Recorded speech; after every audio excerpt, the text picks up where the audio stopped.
Good afternoon, everybody. Buon pomeriggio a tutti. It's a great pleasure to open the Smart Talk, the December Smart Talk of the Italian-Cypriot Chamber of Commerce today, with the presence of Vasilis Polemitis. Is the CEO of Polemitis Venture that I will present you better in a while. Vasilis is a friend also of the Italian-Cypriot Chamber of Commerce. We had several exchange and opportunities of collaboration in the past. It's a real pleasure for me to close the season of the Smart Talk for the 2020-22 with his presence today. Before to start, the title of the Smart Talk is Smart and Innovative SMEs, Opportunities of the Cypriot Hub in the East Med area. This is a topic really important for us, really important for the Chamber. We recently had for example, our business forum, our annual event, and we focused on the importance of Cyprus for the development of the business in the region. So it's a really timely topic to discuss with Basil today. First of all, thanks Basil to be with us today. It's a real pleasure to have you with us. Basil is an international executive, he's a manager, the CEO of Polemitis Venture, but he has a really important experience in the public service as diplomat, because he was the ambassador of Cyprus in the United Emirates, in the Arab United Emirates. He retired. He's a young retired, we can say, after he had this role, but he spent 20 years in the foreign services in several important roles. I see in his CV, he was also a diplomatic advisor also of the Minister of Defense in the foreign ministry, deputy head of mission in Moscow, political consultant in Washington.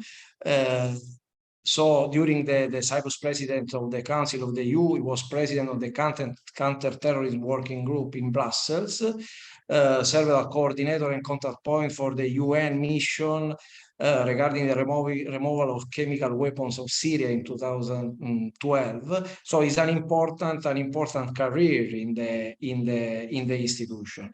An important also in his experience in the United Arab Emirates, he was also the permanent representative of Cyprus into the IRENA, to the International Renewable Energy Agency. I remember that we had also the current Director General of IRENA, Francesco La Camera, as a guest in one of our previous Smart Talk.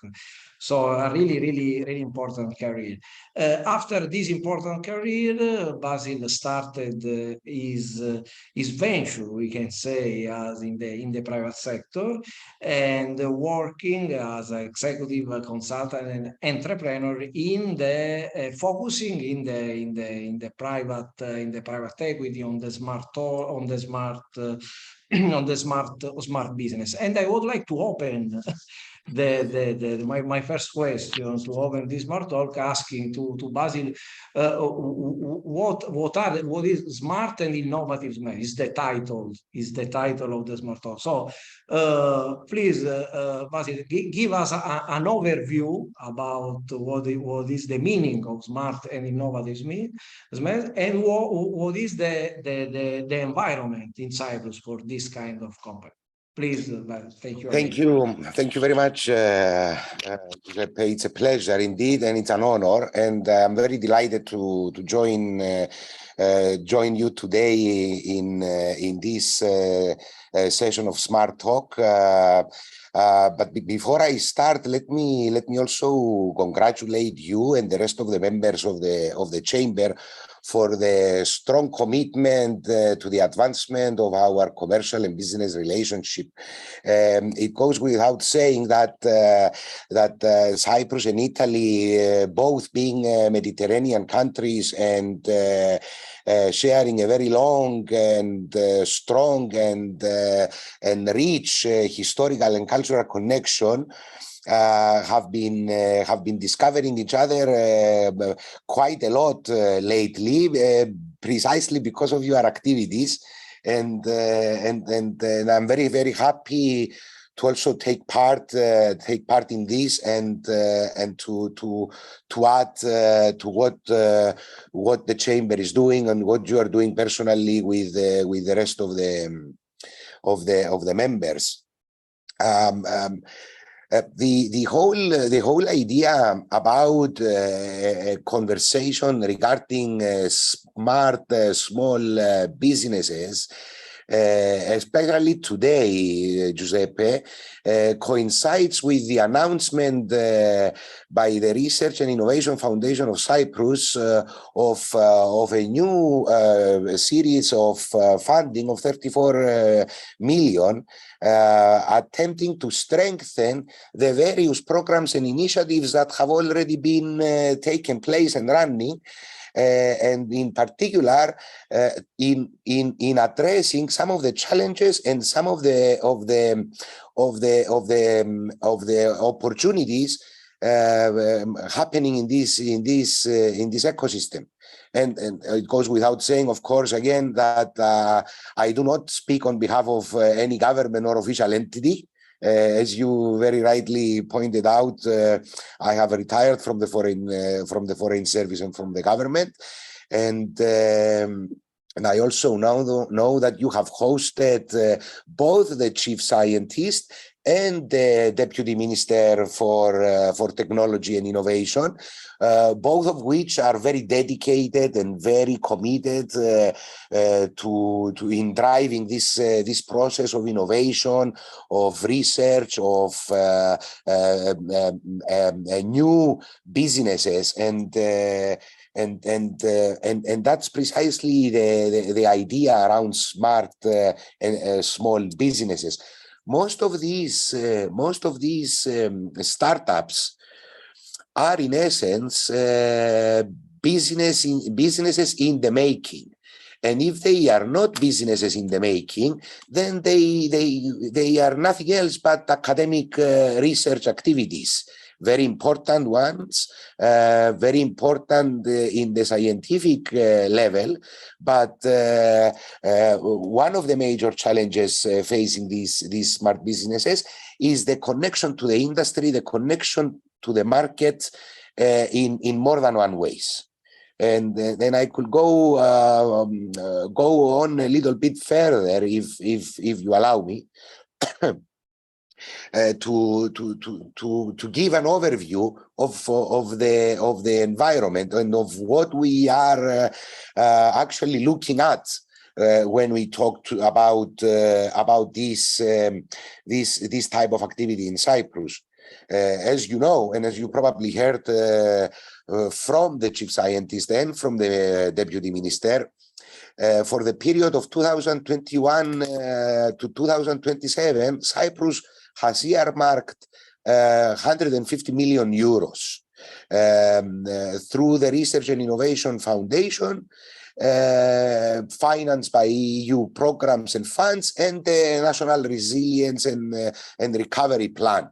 And these 150 million is directed towards research, innovation, knowledge transfer, capabilities development, and the internationalization of business, which is something, of course, that concerns us here in the chamber. So these funds, I need to say, are over and above the various other initiatives and the spending that falls within the wider government activities that affect the startup and entrepreneurial ecosystem, as well as the mechanisms and the structures around it. These 150 million are in addition to the hundreds of millions that have been spent and are earmarked to be spent in order to digitize the government, innovate and enhance the way we operate as a society and as a market. And this is very important because we are actually talking about the launching of the Cypriot economy of the 21st century. Now, if I was to put the ecosystem in some numbers in order to describe it a little bit better, we claim to have in quite a short while, although some of these programs have been running for more than a decade, but they were they started producing results lately.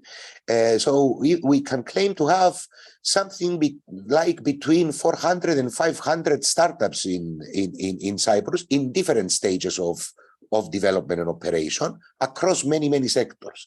And I mentioned the sectors because I will go back to the sectors and talk about the challenges over there. We also have more than 2,000 professional researchers and 4,000 scientists that are engaged with activities that perhaps could have an entrepreneurial dimension, along with a multitude of university programs, institutes, activities, conferences, events, festivals, gatherings, talk shops. I can go on for an hour describing the various activities and events that are happening. In essence, what all of these activities try to do is to attempt to create the Cypriot framework, the Cypriot ecosystem of this 21st century economy. So in a way, this is the picture that we are facing. And I haven't even touched on the small businesses, on the more traditional businesses. I will go into that a little bit later. No, really interesting, Vasilis. Is interesting also the description, your description of the ecosystem, because it's important to present also to the company that are looking for opportunities, the ecosystem of Cyprus on it. But I think it's important also to consider, and this is important for us to have your opinion. Of course, Cyprus as an hub in the Mediterranean, so also the importance of Cyprus for a company that is interested to develop its business in the Middle East, in North Africa. So it's really important, I think, to have this, to consider this link. It is important for us to have your view, your point of view about this. Well, I will definitely go into that, and thank you for pointing to that direction, Giuseppe. Before getting into that, though, I want to take a step back and say something that perhaps we will find interesting. Looking at this dynamic picture, at this emerging picture of the Cypriot ecosystem, and I will get directly into the internationalization question and into the regional linkages. Looking now at this emerging and dynamic picture, one can only expect to hear about the emergence of the first Cypriot unicorn at any moment. Right? Because if you talk about 400 or 500 startups, then one will expect, okay, where is the unicorn?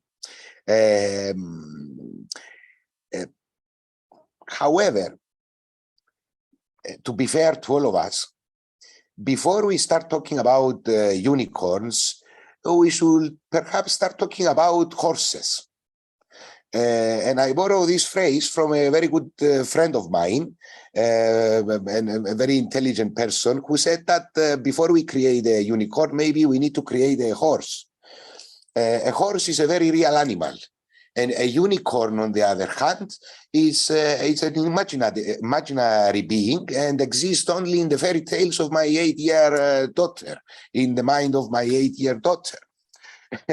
And I will dare to say that not only we should be thinking about the horse before the unicorn, but maybe we should start thinking about the good old Cypriot donkey. And without pun intended, the good old donkey was, to a large degree, has been a key tool to a number of our economies in this region. And it goes back to two fundamental elements in business, meaning the product and the client, the execution, and at the operational level, the sales and the financing of the business. And that's pretty much where most of these startups, if not all of them, face obstacles and challenges. And in particular, with their expansion beyond the small confines of the Cypriot market. We can run all kinds of research and spend billions on it. We can fundraise billions and try to exit through an acquisition or through a public listing and call our company successful and even a unicorn. And perhaps in order to do that, we might need an environment conducive to money management, such as the environment that exists in, for example, the United States or in other jurisdictions. And we can even do that without even a proper product or a proper client. But if there is no product and if there is no client, our unicorn will go back to where it started, meaning our imagination. And this is what we are missing most in this ecosystem, Giuseppe. We are missing sales. We are missing financing, and to make it even more precise, we miss sustainability of business, not sustainability of research, because we can fund a research program or a very innovative and smart idea of a professor somewhere trying to cure cancer, but the startup that manages to make a living of the sale of their product or service, as opposed to make a living of some type of financing, irrespective of how many rounds they go, it will survive and succeed and stands better chances of drawing the attention of both markets in the region and markets in Europe. And the vast majority of the startups that occupy the existing ecosystem in Cyprus haven't yet managed to sustain themselves through their own sales for a number of reasons. Some are expected, some are not. We can even try to discuss this, but in order to discuss this, we need to start a systematic attempt to dissect the failures, to learn from this valuable knowledge. And we haven't yet done this either. So we are at the very early stages. And now the last thing that I wanted to say, in order to capture the entire composition of the ecosystem, is the issue of entrepreneurship.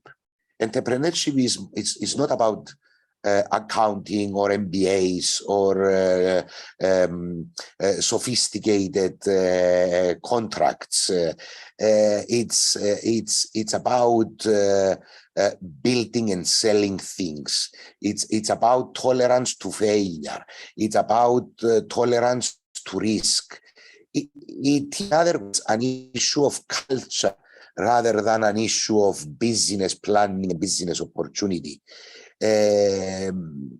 And in order to understand the possibilities of having Cypriot brewed, Cypriot-made startups reaching out and going into the wider region of North Africa, the Gulf, the Middle East, perhaps it's a good idea to look at the examples of countries like Lebanon, or the countries like Egypt, or the countries like Jordan, rather than looking at what the UAE has done, because we are talking about two very different quantities.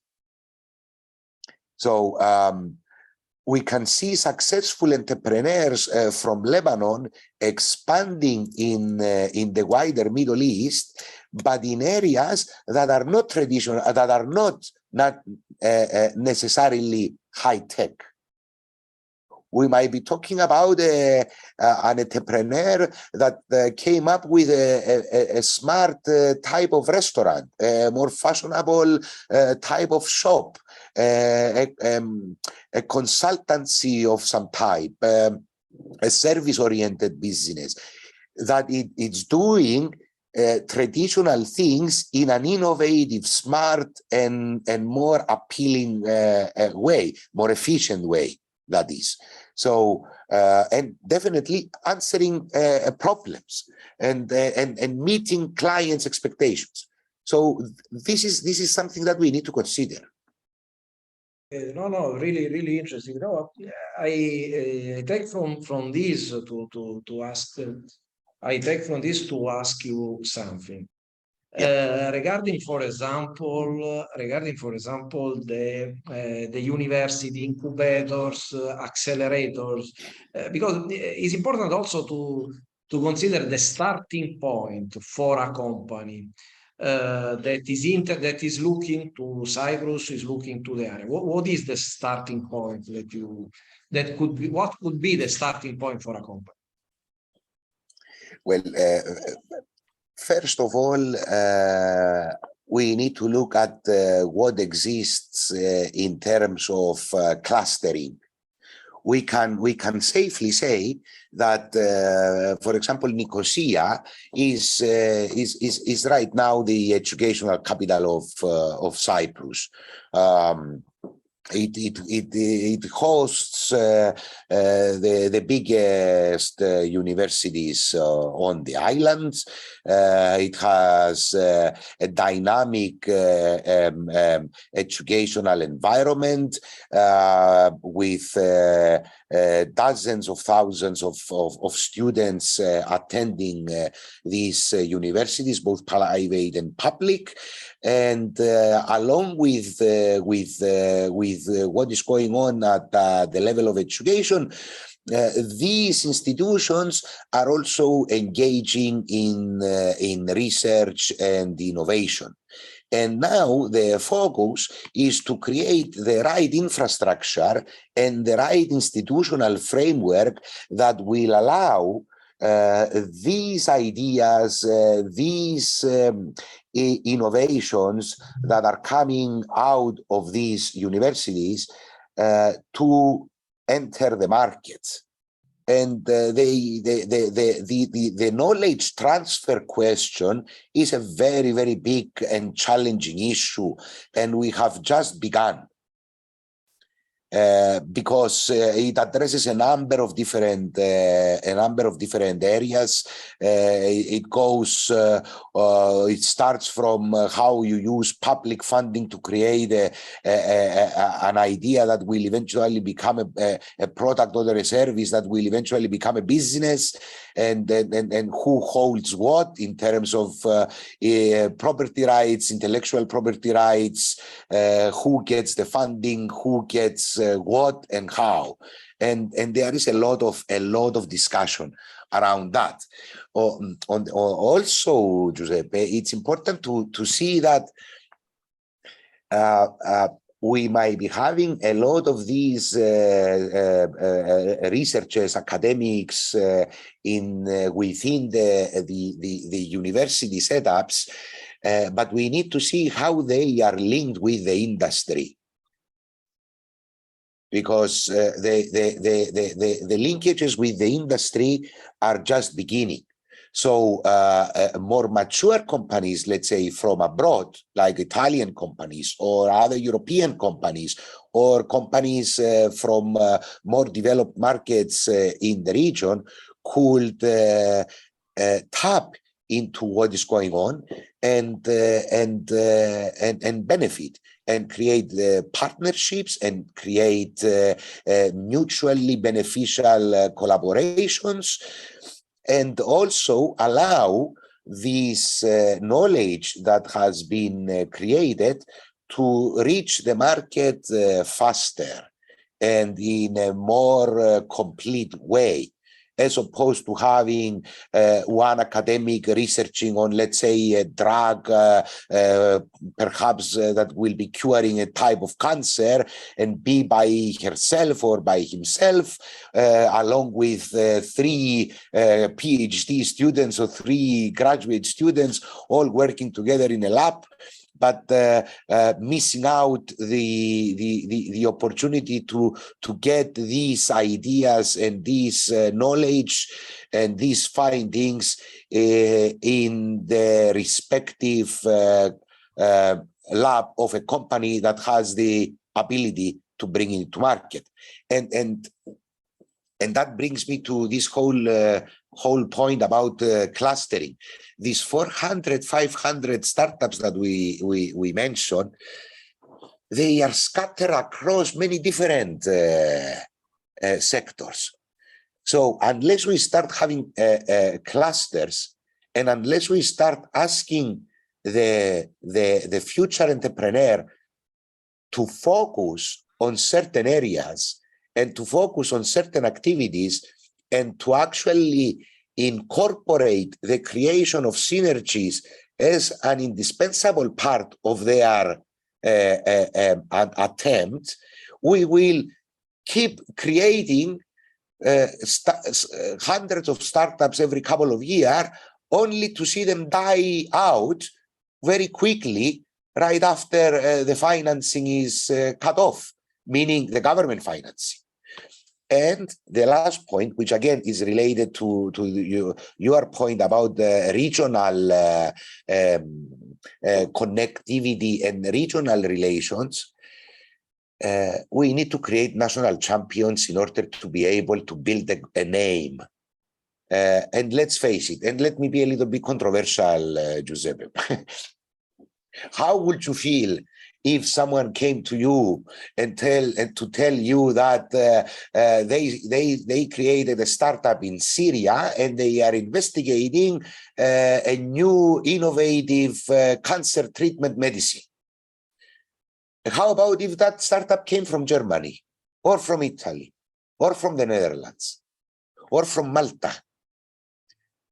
This is the challenge that we are facing, because everything is so scattered and everybody is doing their own thing and everybody is trying to do their own thing.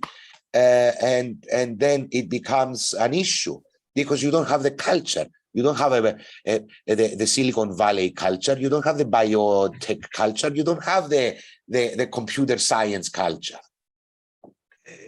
Absolutely, but this is Vasil, a matter, I believe, of strategy. So it's important to focus on strategy.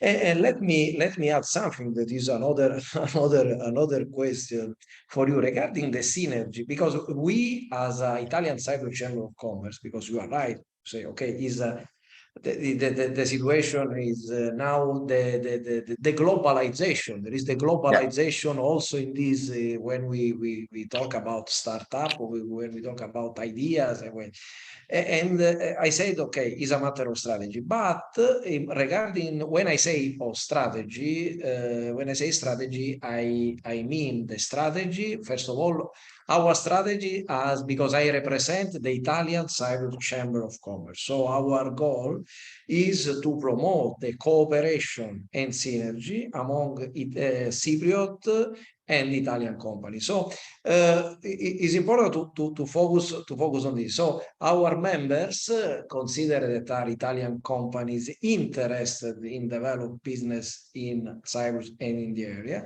Our members are also Cypriot companies that are interested to develop their business in Italy and in the rest of Europe. So it is important to focus on what could be the possible strategy to develop, to focus on this target and develop in the better way this strategy. Because what I can say,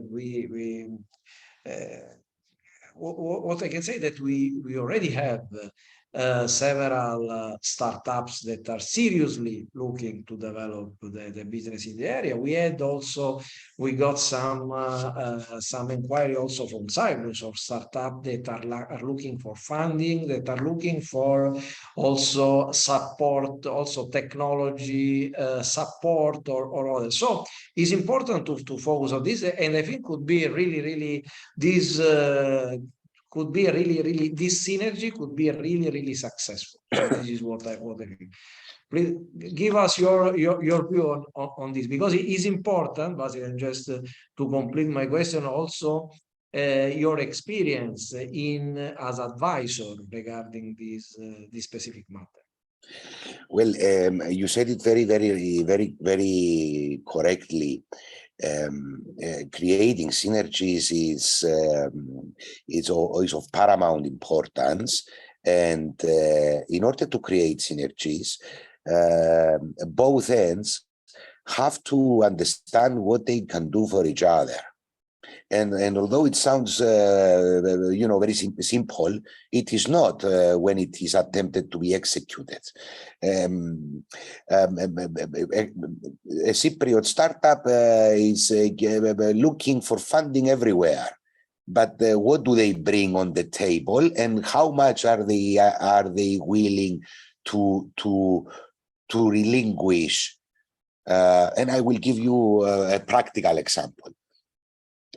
If I am an expert, let's say baker, and I want to start a bakery that makes these new types of fancy artisanal breads, and I am looking for money, the investor who is going to give me money and has absolutely no connection whatsoever with bread making, they will be investing in me, first of all, not on my idea. And this is something that I tell to startups and other companies that approach me, that I am investing in the people, first of all, and everybody is investing into people, especially at this level. The investment in the idea is secondary. Especially when we are talking about markets like ours. And again, I go back to the US example. We are not talking about money management frameworks where we jump on all kinds of things because there is a life on its own when it comes to that type of operation.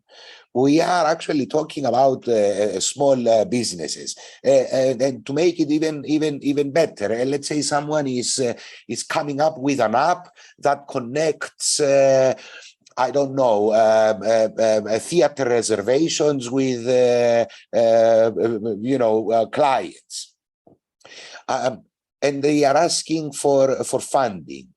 The biggest question of all is what is it in for the investor, and how does it fit their portfolio? And in many cases, people are just picking up the phone or are meeting people right, left, and center asking for financing without doing their proper research, and it's the same with a lot of companies that are looking to enter a foreign market, and they come to people that are somehow connected with that market, asking for local contacts. This is not a strategy. This is opening your Rolodex, flipping through the cards and finding the 5 people that you know and going and talk to them. And if you manage to catch them to get interested, then it's fine. But it's way more complicated than that. You need to know who you approach. You need to know whether it fits in their investment strategy, and you need to know what you are offering. And that's what we are lacking. Like I said, a lot of these academics who became innovators, who started startups, they are yet to grow and mature as business people, and understand what it means to build synergies. And I will give another a little bit anecdotal example. Let's say there is, and it's based on a true story, a local fifth way coffee shop, a local Cypriot fifth way coffee shop with 5 or 10 outlets all around the island is looking seriously to expand in a foreign market. Let's say go to Jordan or go to Egypt or go to Bahrain or something. And they are by themselves. And they are trying to do everything by themselves. They are going to these exhibitions. They are getting in the plane and they are flying in the region, trying to have meetings with other business people who are in the sector or who are interested in the sector, etc. But how about if we try to see where this local coffee shop chain is buying their espresso machines from? There is a very big chance that these are Italian-made espresso machines. And the Italian espresso machine maker, it's quite a big company compared to the small Cypriot coffee shop chain. And there are very big chances that the Italian espresso machine maker has a lot of leverage and a lot of access and a lot of contacts in the respective market that is of interest to the small Cypriot company. Now, if the Italian espresso maker is persuaded to help its Cypriot client to get into the market, then instead of selling them 10 machines or 20 machines, they might end up selling them hundreds. So in this simplified example, I am indicating where synergies could go. Of course, it's much more complicated than that, and it's not so simple. But the idea is there, is to discover what is already in front of us, to see it, to manage to see it clearly, and then strategize about it. Okay, absolutely clear. Just this to continue also in the same line of my last question, and this is really important for us, for our audience, and this is just to conclude also the today's smart talk. In your opinion, what could be the role of the Italian-Cypriot Chamber of Commerce in creating synergies among Cypriot and Italian company, in also regarding also the information to what you are mentioning, so to provide information and also to provide the correct, the right advisory regarding starting from zero, because you correctly say that this is what we see, that often there is the companies, especially the smart, innovative company, when they start, they need a guide, they need guidelines. So, what is, in your opinion, the support that we can provide as Italian-Cypriot Chamber in our capacity as Italian-Cypriot Chamber of Commerce? This is really important, I think, for our audience.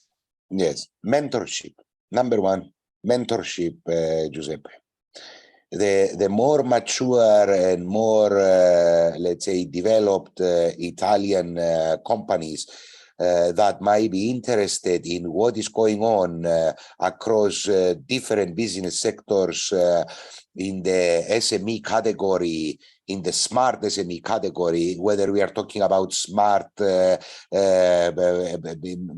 we are talking about startups or whether we are talking about small companies that do something in an innovative way, or even larger companies, because innovation doesn't stop at the small and medium enterprise. Actually, a lot of innovation in Cyprus is happening at the bigger companies. We can safely say that this is what is needed most, and there is a crucial role for the Italian-Cypriot chamber in this, meaning get the more experienced, more mature, more international, more let's say cosmopolitan elements of the Italian business establishment, and link it up with these promising small Cypriot companies. Because like I said, in many cases, these companies are being developed or curated or incubated, or however you want to call it, established under the guidance of institutional players and not under the guidance of actual business people. So you have bankers involved, you have accountants involved, you have consultants involved, but you don't have a lot of business people actually mentoring, teaching, holding the hand of the new Cypriot entrepreneur and guiding them through the motions in order to reach the market. And that, of course, it's something that the Italian Chamber of Commerce can do, and the Italian-Cypriot Chamber of Commerce can do, as well as the other sister chambers that exist with a number of countries which are more open and more cosmopolitan and more, let's say, developed in this sense.